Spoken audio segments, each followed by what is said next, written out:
YouTube. So first things first, I apologize. I've been really busy. I came back from vacation.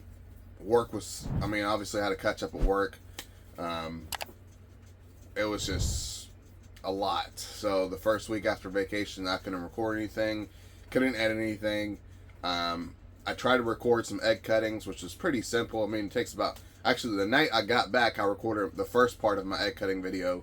And then like a week later, I think maybe, not a week later, maybe like Friday, Saturday of that week. So I got back Sunday night, then I waited probably, it might have been a week later. I did my update video, and then, gosh, it's probably been another week since then. So, let's talk about what I do on a daily basis. First things first, a lot of what I do is, done early morning. So I'm like really groggy right now because I literally just woke up like 5 seconds ago. I wake up, get out of bed, and I walk straight back here and I tend to the animals. Usually by the time I wake up, the animals have already been awake for about an hour because I try to make the lights come on an hour before I get up. During the winter, I do try to change the lighting schedule a little bit and try to make them wake up later since the days are shorter.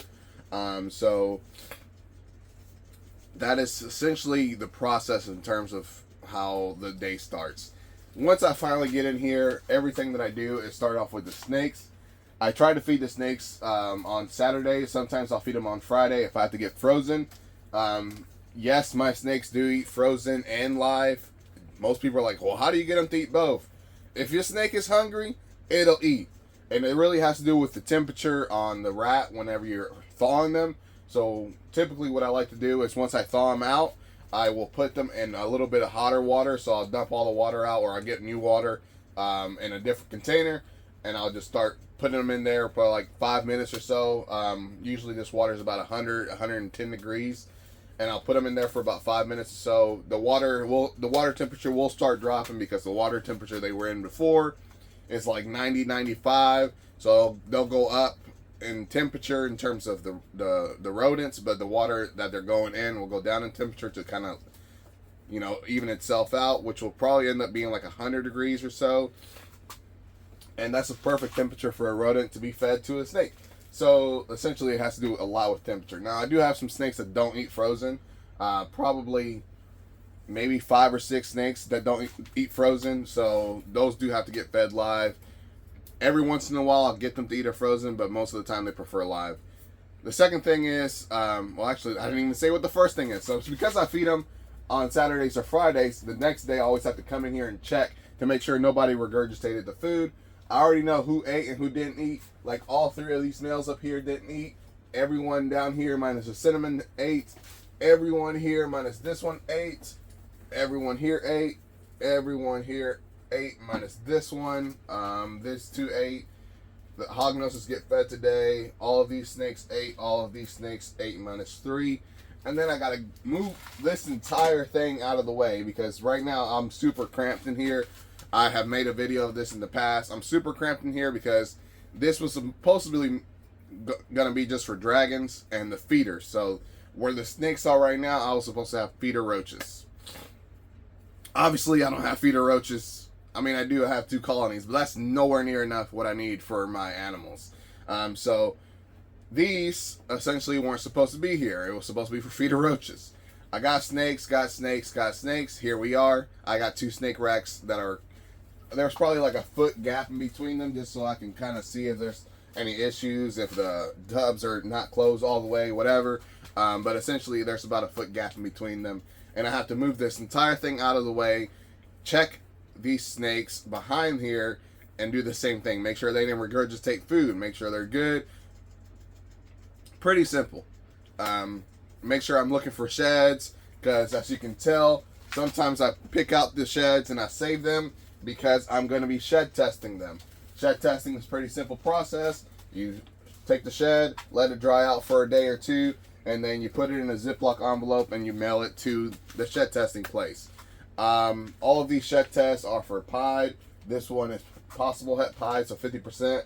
This one's 66% het pied. I have a lot of het pied stuff that I need to be shed. There's one up here that I'm waiting on. She's 66% het pied. Oh, actually, no. This is the one that was actually here forever. She was in this spot right here, and her shed was probably behind my body for like 2 months or so. But yeah, I already have her shed actually. So all 3 of these need to be shed tested. This one needs to be shed tested. And the 4 new babies that hatched all need to be shed tested for Desert Ghost, Clown, and Pied. So a lot of shed testing needed to be done.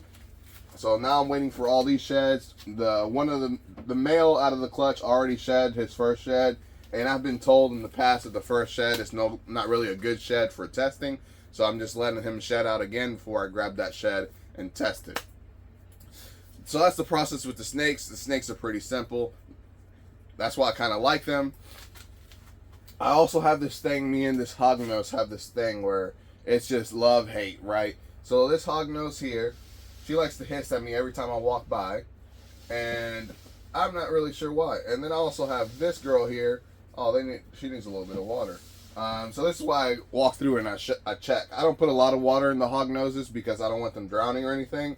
Not that they probably would, but essentially I put probably like 1/2 inch or 1/4 inch of water in their containers. That way they can soak in it. And I have pictures of that happening if you guys want to see that, but probably show you anyways. This guy, he's pretty good.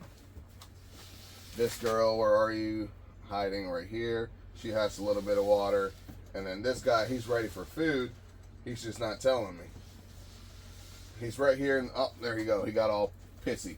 But he's right here in the front waiting for food, so he knows that today is his feeding day. That is really the process of the snakes, pretty simple. And then this snake hisses at me the entire time I'm standing in front of her. Now let's get to the dragons, which is what probably everybody's waiting for. The dragons are a pain in the butt when it comes to deep cleaning. Because not only do I have adults and holdbacks that I have to clean out, I also have to do the babies. So essentially, I usually, I'm not going to go through the whole process with you guys. I get a hose reel from the house, bring it all the way back here. It's like 200 feet of hoses. And I start taking the babies out, putting them in a different container, spraying off, scrubbing with a hose. Not with the hose. With a brush. I put some Dawn dish soap in there to get all the disinfectant or the bacteria out. And I scrub until there's no poop. Turn it upside down, tip it over on something, let the water come out. And as I'm doing that, I'm also letting the babies soak. So essentially they're getting water while their enclosure is getting water as well. And yeah, that's the process with the babies. The adults can't really do that. They're in PVC enclosures that are much bigger, and therefore I can't just take them out and spray them off and make sure that they're clean. And the entire time I'm doing all this, I also have my dogs outside barking the entire time. So I have to literally stop everything I'm doing and tell them to be quiet, because nobody wants to hear dogs barking. My neighbors don't want to be barked at. So essentially, it's just every day. You would think they would get used to it and stop barking. But the adults is a little bit harder, or the holdbacks are a little bit harder because they have entire enclosures. And essentially what I do, I also take them out, put them in water. I take out all their climbing stuff, their hammocks, and their hide and everything. And I get in there and I clean with their hides and their hammocks and their baskets for climbing. I usually take those outside and spray them off. The hammocks, not so much. Usually the hammocks, if they're not dirty, I will leave them be. But if they are dirty, if they've been pooped on, I'll take them and I'll wash them in the washer. Sometimes I'll hand wash them first to get the poop off. That way they're not in the washer with poop. But I'll hand wash them first to get the poop off, and then I'll throw them in the washer so they can get actual deep cleaning. And that's really the process. If I'm not cleaning that day, I'll go straight into feeding. And feeding is feeding. So I have 3 totes right here in front of me of different size roaches. I have smalls, mediums, and I have larges. The smalls and the mediums are for the babies that are growing, the holdbacks that are growing, and the larges are obviously for the adults. So let's run through at least one cleaning so you can obviously see my process. But it's gonna be, you know, pretty simple. I don't know how long I've been doing this video already, just explaining. But yeah, let's do one cleaning. And I apologize, my voice is like really raspy. So ever since I got back from vacation, my job requires me to do like a lot of conference calls and a lot of, you know, just talking on the phone and everything. So essentially, ever since I got back from vacation, all I've been doing is talking, because I've been trying to catch up. Like, I've probably done, in the 2 weeks I've been back since vacation, I've probably talked a total of maybe 16, 18 hours. Yes, 2 weeks of 16, 18 hours of conference calls. I know it doesn't seem like a lot, but if you take it into, well, you know, that's a quarter of your work. It's just talking on the phone or doing conference calls. And that's just talking. And most of the times I'm the only one talking. So, yeah, my voice is raspy. And then I also have kids. And you know them kids ain't going to listen.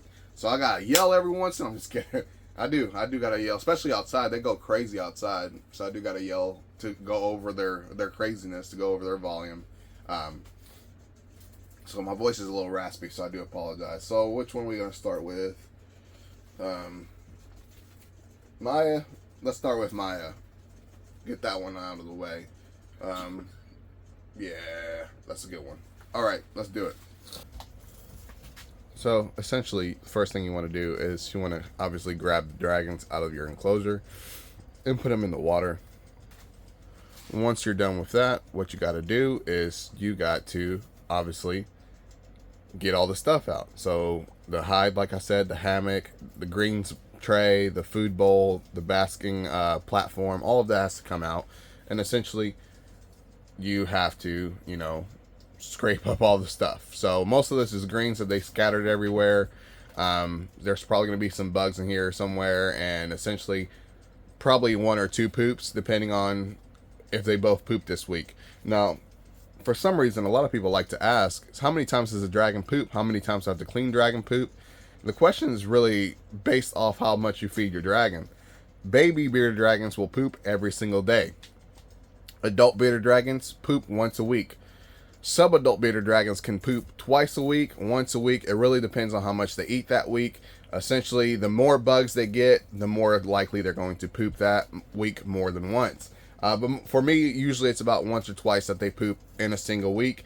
For all of my dragons, except for the babies. The babies, like I said, it's almost every single day you gotta clean poop. So, with this, scraping it all up, scooping it all out, I got a little hand dustpan thing and a little hand broom, and I get it all out. As you can see, there's going to be some poop in here, some poop stains, essentially, from the bearded dragons, which is perfectly fine. This is what they're supposed to do. They're supposed to poop in their enclosure. So scrape these out and sweep them out as well. Once everything is out, step 2 is essentially spray everything down with some sprays, some whatever it is that you're going to use. Make sure that if it's, so typically I like to use water and Dawn dish soap because it's non-toxic, but you can also use, you know, like F10 disinfectant and all of that, whichever type of cleaner you like to use. And essentially I grab the sprayer and I spray everything down, walls and everything. That way it's easier to wipe everything up with the paper towel once everything soaks. After it's been soaking for a few minutes, you can come in and you can wipe everything down with a paper towel pretty easily because everything has been soaking. Once everything is dry, or once everything has been kind of taken up, I grab an extra paper towel. I go over it again until everything's dry. Once everything is dry, then I grab a disinfectant wipe. So this is an alcohol-based disinfectant wipe. I only go over everything again just to make sure that there's nothing left. And alcohol-based disinfectant wipe always does the trick because it's alcohol-based and it kills like 99.9% of germs essentially. So that's why I use it, but I don't use it on everything that the dragons are going to be touching. So you'll see what I'm talking about as I wipe everything down. I usually use it on the corners of the enclosures, I use it on the front of the enclosure, and I use it on the bottom of the enclosure. If there is poop on the walls themselves, then I will actually go on and wipe down the walls with the disinfectant wipe. After you're done with the disinfectant wipe, it's very, very important that you let everything dry for several minutes. Usually like 5 to 10 minutes is what I usually let it dry. You got to make sure that it's dry. You don't want to be able to smell the disinfectant wipe, the alcohol, or anything like that. These are scented, so there's like a lemon scent to them, which is perfectly fine. Essentially, you want to make sure that this disinfectant wipe is no longer going to be a threat to the animal, so you want to make sure it dries completely. Ever since I've started doing bare bottom tanks, I have been trying out different things all around. I've been trying just bare bottom with nothing on the bottom. I've tried newspaper. I have tried tile. I have tried everything in the books. I just don't want any substrate in my enclosures. The best thing for me seems to be the newspaper or some kind of paper that you can put down. I don't typically do it when I'm on vacation because of the fact that they can get under there. The bugs can go under there, and it just becomes a huge deal. So I try to do it only while I'm here. That way I can, if they get poop immediately on a paper towel or on a newspaper, I can just take it out and not be a big deal. But if I'm gone forever, that poop is going to sit on the paper towel, and I don't know. I just don't like it. I don't like it for some reason. It like smears all the ink everywhere. It's just a big ordeal. So I'd rather just not do it. Now, obviously, I could probably go and get, like a roll of newspaper, blank newspaper, unprinted newspaper, whatever they call it, and essentially just use that, and I won't ever have to deal with the ink going and smearing everywhere after it's wet. That's obviously an idea, but this is free newspaper. I don't want to spend money to put newspaper in 1,000 enclosures every month. It's just not. It's just a lot. So I know you guys go, oh, you're cheap, man. You're cheap. It's literally not that bad. Because if I go bare bottom, I just clean it up, no big deal. If I go newspaper, I just clean it up, no big deal. It's not being cheap. I'm going to clean it up anyways. I have the energy. I'm not lazy. It's just, we're going to do it anyways. Then everything that was inside the enclosure goes back the same way you found it. A lot of people seem to think that, bearded dragons are, pretty minimal. They're pretty minimal animals, blah, blah, blah. And there's even people that go all out on the opposite spectrum and, put couches and beds and all kinds of stuff in their enclosures. It really doesn't matter. I prefer minimal because of cleaning purposes, because I have so many to clean. But I do like them to have a lot of things in terms of hides, climbing things, because right now they can go in the hide and hide. They can go under the hammock and hide. They climb on the hide because that is a platform as well, or they can climb on the little basket there. Essentially, they got all of it. Now, this size of enclosure is straight for sub-adults and babies. If I put adults in here, it's one per enclosure because this is like I want to say 70 gallon enclosure in terms of, volume. So it's not 120 gallons. It's not a big deal because if you know that there's people out there putting them in 40 gallons, you know that it's not a big deal if it's in a 70, 80 gallon tank. So obviously it's not 120 gallons, but it is a lot more spacious than most people will put a bearded dragon in anyways, unless you're going the ethical route and doing a 4x2x2, or not ethical, but essentially the proposed way of putting a bearded dragon in an enclosure is 4x2x2. This is what everybody tries to tell you, even though probably like 50% of the people that tell you this probably don't have them in a 4x2x2 themselves, but that's just how it goes. Right now they're all in smaller enclosures because all of the big enclosures that I had took up too much space, so now everybody's in a smaller enclosure until I get the other building put together, and then I can put 4x2x2 enclosures in there as well, and use these enclosures again for the smaller dragons, the sub-adults. Honestly, I could probably even put a male in here and he'll be fine. Not saying that males and females are different sizes. It's just that males don't need as much space because, for me anyways, when I'm breeding them, I will put them in the females' enclosures. So whenever I'm breeding them, they're not even in their enclosure half the time. So there you go. They go into a bigger enclosure, and it makes things a whole lot easier. So that's essentially the process for me, and hopefully you enjoy the video. So if you made it this far into the video, don't forget to like, share, and subscribe, and hit that notification bell so you don't miss anything that I put out in the future. As always, peace.